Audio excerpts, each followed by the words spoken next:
பிரைஸ்லான் நாள் 112 தியான பகுதி நியாயாதிபதிகள் 13ஆம் அதிகாரம் 14ஆம் அதிகாரம் மற்றும் 15ஆம் அதிகாரம். 13ஆம் அதிகாரத்தை வாசிப்போமானால் அதில் இஸ்ரவேல் ஜனங்கள் மறுபடியும் கர்த்தரின் பார்வைக்கு பொல்லாப்பானதை செய்தார்கள். இது நிமித்தமாக கர்த்தர் அவர்களை 40 வருஷ காலமளவும் பெலிஸ்தர் கையில் ஒப்பு கொடுத்தார். அந்த நாட்களில் தான் வம்சத்தானாகிய மனோவா என்ற ஒருவன் இருந்தான். அவன் மனைவியோ பிள்ளை பெறாதபடிக்கு மலடியா இருந்தாள். ஒரு நாள் கர்த்தருடைய தூதன் அந்த ஸ்திரிக்கு தரிசனமாகி, இதோ பிள்ளை பெறாத மலடியான நீ கர்ப்பந்தரித்து ஒரு குமாரனை பெறுவாய் என்றும், ஆகையால் நீ திராட்சரசமும் மதுபானமும் குடியாதபடிக்கும் தீட்டான ஒன்றும் புசிக்காதபடிக்கும் எச்சரிக்கையாயிரு. நீ கர்ப்பம் திறந்து ஒரு குமாரனை பெறுவாய். அவன் தலையில் மேல் சவரன் கத்தி படலாகாது. அந்த பிள்ளை பிறந்தது முதல் தேவனுக்கு என்று நசரேனாய் இருப்பான். அவன் இஸ்ரவேலை பெலிஸ்தரின் கைக்கு நீங்களாக்கி ரட்சிக்க தொடங்குவான் என்றார். அதாவது பிள்ளை இல்லாத அந்த ஸ்திரீயை கர்த்தருடைய தூதனானவர் சந்தித்து ஒரு குமாரனை அவள் பெறுவாள் என்றும், குமாரனை பெறப்போகிறபடியினால் அந்த ஸ்திரீயானவள் மதுபானம் குடிக்காதபடிக்கும் தீட்டானதை புசிக்காதபடிக்கும் எச்சரிக்கையா இருக்க வேண்டும் என்று சொல்லி,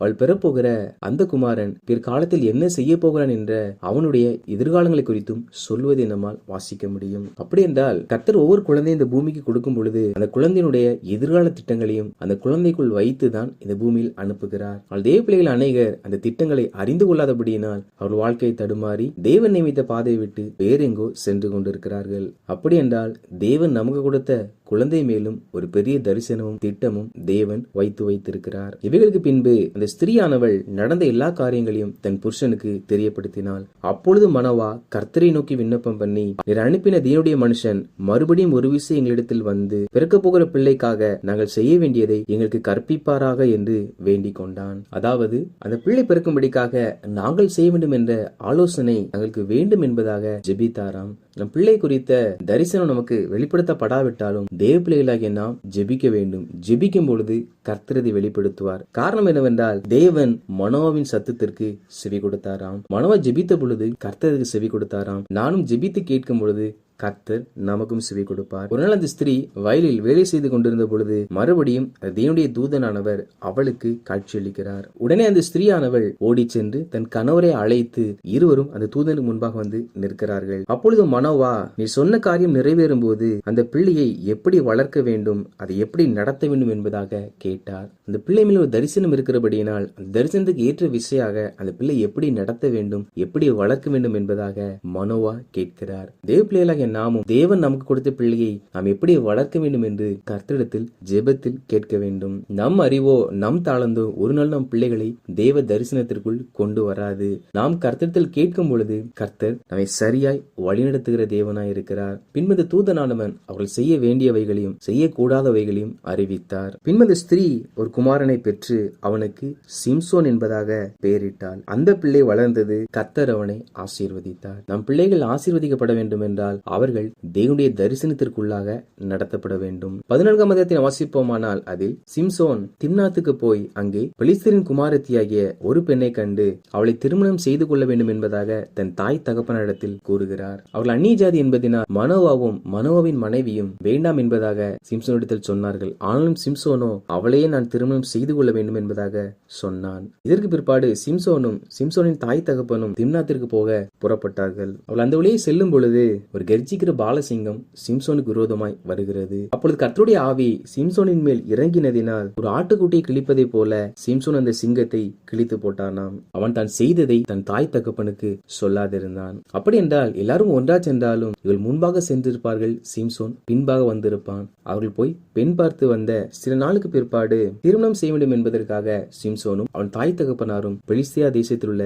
திம்னாத்துக்கு செல்லுகிறார்கள். அப்போது சிம்சோனுக்கு தான் கொன்ற சிங்கத்தினுடைய நினைவு வந்தவுடன் அதை பார்க்கும்படிக்காக வழி விலகி போனானாம். அதாவது இவள் போகிறது ஒரு திருமணத்திற்கு, ஆனால் இவனோ செல்ல வேண்டிய காரியத்தை விட்டு வழி மாறி போனானாம். தேவ பிள்ளைகளாகிய நாமும் ஒரு நாளும் நம் பழைய வாழ்க்கை அந்த பழைய காரியங்கள் எப்படி இருக்கிறது என்று பார்ப்பதற்கு நாம் செல்லக்கூடாது. காரணம் பழையவைகள் நம்முடைய வாழ்க்கையை முற்றிலும் பழையதாக்கிவிடும். கர்த்தர் நம்மை ரட்சித்து புதிய சிருஷ்டியாய் மாற்றி இருக்கிறபடியினால் நாம் பழையவைகளுக்கு விலகி இருக்கிறவர்களாய் காணப்பட வேண்டும். சிம்சோன் போய் பார்த்த பொழுது அந்த சிங்கத்தினுடைய உடலுக்குள்ளே ஒரு தேன் கூடு இருந்தது.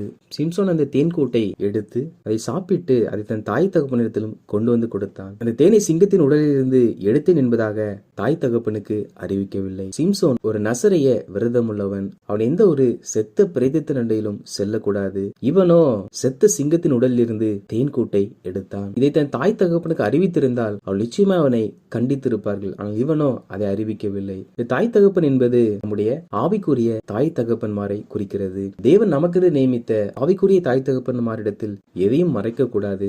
காரணம் அவர்கள் நமக்கென்று உத்தரவாதம் பண்ணி நம்மை நல்ல பாதையில் நடத்துகிறபடியினால் நாம் சொல்லாதிருக்கிற காரியத்தின் நிமித்தம் நாமே ஆபத்தை சந்திப்போம். இதற்கு பிற்பாடு சிம்சோன் திம்னாத்துக்கு போய் அங்கே 7 நாளும் விருந்து செய்தான். அதில் கிட்டத்தட்ட 30 தோழர் சிம்சோனோடு கூட இருந்தார்கள். அப்பொழுது சிம்சோன் அவர்களை நோக்கி, நான் ஒரு விடுகதை சொல்லுவேன், அதற்கு நீங்கள் பதில் சொன்னால் 30 பேருக்கும் 30 துப்பட்டிகளையும் 30 மாற்று வஸ்திரங்களையும் கொடுப்பேன். நீங்கள் பதில் சொல்லாவிட்டால் நீங்கள் எனக்கு 30 துப்பட்டிகளையும் 30 மாற்று வஸ்திரங்களையும் கொடுக்க வேண்டும் என்பதாக சொன்னான். அவர்களும் அதற்கு உடன்பட்டபடியினால் சிம்சோன் அவர்களை நோக்கி விடுகதை விடுத்தான். அது விடுகதை என்னவென்றால், பட்சிக்கிறவனிடத்திலிருந்து பட்சணமும் பலவானிடத்திலிருந்து மதுரமும் வந்தது. இந்த விடுகதையை 3 நாளளவும் அவர்கள் யோசித்தும் அதற்கு அவர்களால் பதில் காண முடியவில்லை. எனவே அவர்கள் சிம்சோனுக்கு நியமித்திருந்த அந்த பெண்ணை நோக்கி, நீ அவனிடத்தில் கேட்டு அந்த பதிலை எங்களுக்கு சொல்லாவிட்டால் உன்னையும் தகப்பன் வீட்டாரையும் நாங்கள் சுட்டரித்து போடுவோம் என்பதாக மிரட்டுகிறார்கள். சிம்சோன் இந்த பதிலை அவளுக்கு சொன்னான்.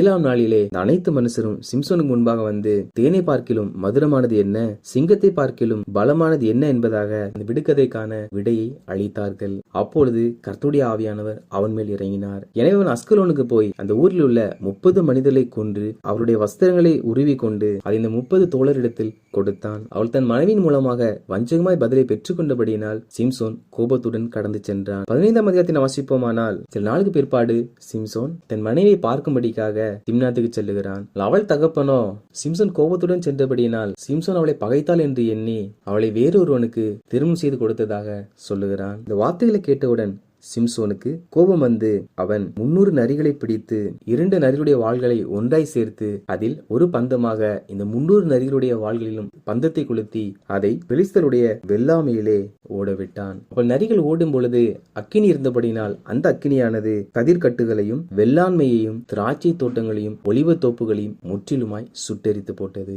இதை செய்தவன் யார் என்ற கேள்வி எழுப்பின பொழுது திம்னாத்துடைய மருமகனாகிய சிம்சோன் தான் செய்தான் என்பது உறுதி செய்யப்பட்டது. எனவே ஊரார் திம்னாத்துடைய வீட்டை முற்றிலுமாய் சுட்டெரித்து போட்டார்கள். அப்பொழுது சிம்சோனோ அவர்களை சின்ன பின்னமாய் சங்காரம் பண்ணினான். இவைகளுக்கு பிற்பாடு சிம்சோன் ஏத்தாம் ஊர் கண்மலையிலே போய் கூடியிருந்தான். அப்பொழுது பெலிஸ்தர் யூதாவிலே பாளையம் இறங்கியிருந்தபடியினால் யூதர்கள் நீங்கள் விரோத பாளையம் இறங்குறது என்ன என்பதாக கேட்க சிம்சோன் செய்தவைகளை அறிவித்தார்கள். அப்பொழுது யூதா கோத்திரத்தார் சிம்சோனிடத்தில் வந்து பேசி சிம்சோனை கட்டி பெலிஸ்தருடைய கரத்தில் ஒப்பு கொடுத்தார்கள்.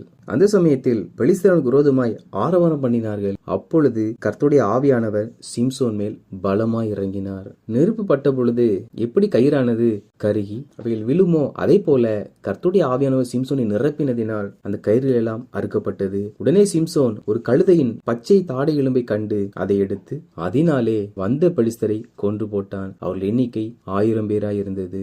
ஒரே மனிதன் 1000 பேரை கொன்று போட்டான். இதற்கு பிற்பாடு சிம்சோனுக்கு மிகவும் தாகம் உண்டாயிற்று. அப்பொழுது சிம்சோன் கர்த்தரை நோக்கி கூப்பிட்டான். அப்பொழுது தேவன் லேகியில் உள்ள பள்ளத்தாக்கை பிளக்க பண்ணினார். அதிலிருந்து தண்ணீர் ஓடி வந்தது. அவன் குடித்த போது அவன் உயிர் திரும்ப வந்தது. அவன் பிழைத்தான். இதில் பார்க்கிறோம், கர்த்தர் தண்ணீரை வரப்பண்ணி அதை குடித்த பிற்பாடுதான் அவன் உயிர் அவனுக்குள் வந்ததாம். இதில் தண்ணீருடைய முக்கியத்துவத்தை நம்மால் பார்க்க முடியும். ஆண்டவராய் கர்த்தர் நம் சரீரத்தில் நீர் சத்துக்களை வைத்திருக்கிறார். எனவே தேவ பிள்ளைகளாகிய நாம் நம் சரீரம் சரியாய் இயங்கப்படுவதற்கு போதுமான நீரை நம் சரீரத்திற்கு நாம் கொடுக்கிறவர்களாய் காணப்பட வேண்டும். இங்கே சிம்சோன் மிகுந்த தாகமடைந்து ஒரு மயங்கிற நிலையிலே காணப்பட்டான். கர்த்தரோ தண்ணீரை கொடுத்த பிற்பாடு அவன் பிழைத்தானா. அந்த இடத்தில் தண்ணி இல்லாவிட்டால் சிம்சோன் மரணத்தை சந்திக்க நேரிட்டு இருக்கும். இன்றும் கூட நாம் சரியான விதத்தில் தண்ணீரை குடிக்காதது நிமித்தமாகவே அநேக வியாதிகளும் நம்முடைய சரீரத்தில் வருகிறது என்பது மருத்துவர்களின் கூற்றாகும். என தேவ பிள்ளைகளாகிய நாம் தேவன் கொடுத்த சரீரம் சரியா இயங்குவதற்கு ஏற்ற நீரை நம் சரீரத்திற்கு நாம்